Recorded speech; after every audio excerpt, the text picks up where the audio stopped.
Hey there, and welcome back to Kim McDonald Studios. Well, we're right where we left off with this really big one.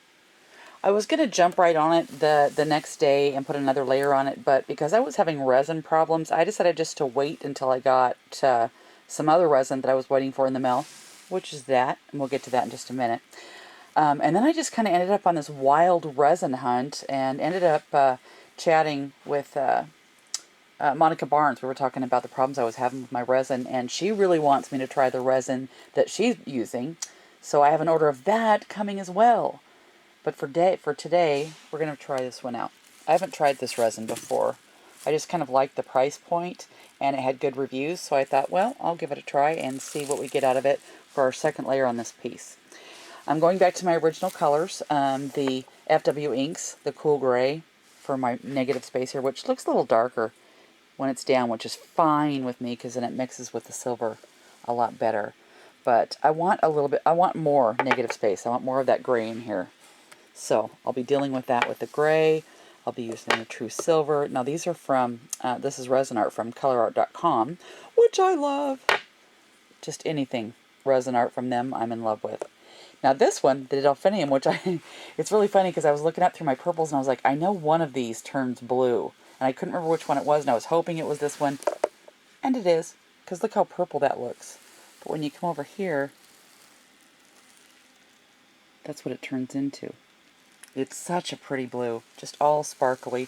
So I'll be using just a little bit more of that too, maybe in these areas. But now that you've had a bird's eye view, you're going to have a better one, because I'm going to put you up on your perch and see what we can do about the second layer of this big, huge round.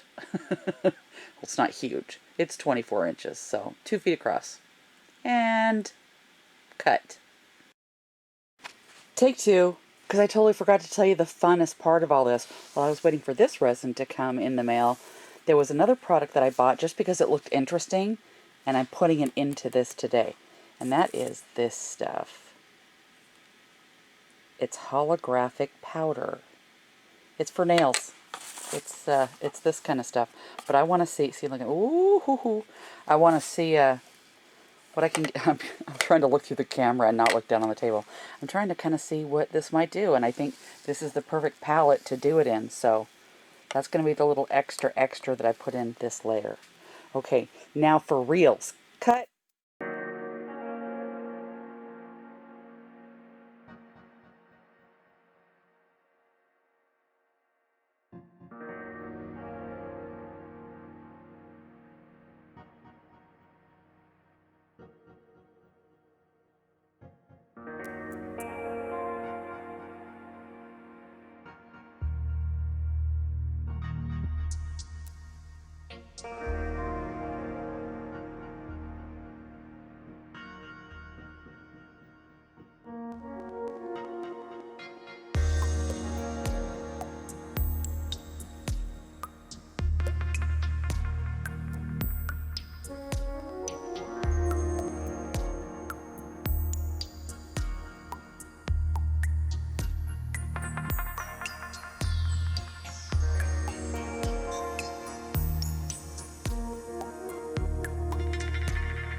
Hello. So we're all cured now, and I have to say I am much happier with this second layer. I kind of got in the zone with this one. Went a little crazy, just went with it. But there's some areas that I absolutely, okay, here's a good example. This area here, where the blue is mixing with the black kind of in the background, that's one of my favorite parts of this piece. And in person, you can really see the depth, the behind and the up front on that part right there. There's some really cool spots in this. The, where's it at? There it is. That is that holographic powder that I used. I did kind of dump a little bit there on purpose so I could kind of, so that I could find it if it didn't show up, which I'm glad I did, because it kind of shows up in here. It's not really holographic. It's meant to be a buffer on something. You buff it on dry and then you cover it. So I might try that in a different kind of a project. So it does show up a little bit. You can kind of see there. Got its own kind of bling in there, but it doesn't do the real holographic thing that the powder itself does when it's dry. So what else are we going to look at here? Oh, another spot that I missed. This area here. I'm kind of glad that the gray didn't cover up the blue in the background. There's kind of a layering there. I'm just overall pretty happy with this. As far as the resin goes, as far as my Art Pro right there, from I don't know if they're MAS or MAS or how do you pronounce them, but it's a good resin. I was pretty satisfied with it. Let's see, what can I think if you put Art Resin at a 5 on a scale of 1 to 5, I would probably put this at a 4 for a couple reasons. It's not UV, it doesn't have UV protectant in it, but you can overlay it with a resin that does. And if I am wrong on that, let me look. If I'm wrong on that UV thing, I apologize, but I do have a couple of little fisheyes in here. It does have a long working time. I was very, very happy with that. It's got a little bit longer cure time than most of the resins that I'm used to. When I checked it about 14 hours later, it was still, I could put my thumbprint in it. So, but overall, loving that silver because it comes right off of there. And I put white in there, and I put... see the silver, the white, oh, and the holographic. But in the end, yeah, very happy. Oh, and my latest news, thank you so much for all of the support. Yeah, Fluid Art Conference 2020 in Seattle, Washington, coming up April, what is it, 6th through, or 3rd through the 6th. I'm really, really excited. This is a national conference, and it was in Orlando last year. It's going to be in Seattle, as I said, this year. And then back on the East Coast next year. But we got you on the West Coast. You better come and see me. There's over 50 classes. It's at the Crown Plaza downtown in Seattle. I'll put the link below. If you want more information, you can go to pouringartists.com. Again, I'll put that link below. But man, I'd love to see you there. We're going to be doing some resin at the conference. Look at that dragon head. I'm sorry, but I saw it there. I did. So, her name is Dragon. Thank you so much for following me along this far. I'm really happy. I don't normally like to do part 2s, but I'm glad I did it in this case because I hate leaving a video where you don't get to see kind of how it ends up. This is going to get another clear layer on top with a good UV protectant, and it'll be ready to go. So again, thank you for your support. If you've subscribed, thank you. If you haven't, please subscribe and hit that bell so that you can get notifications when videos like this come up. And I will see you on the next one.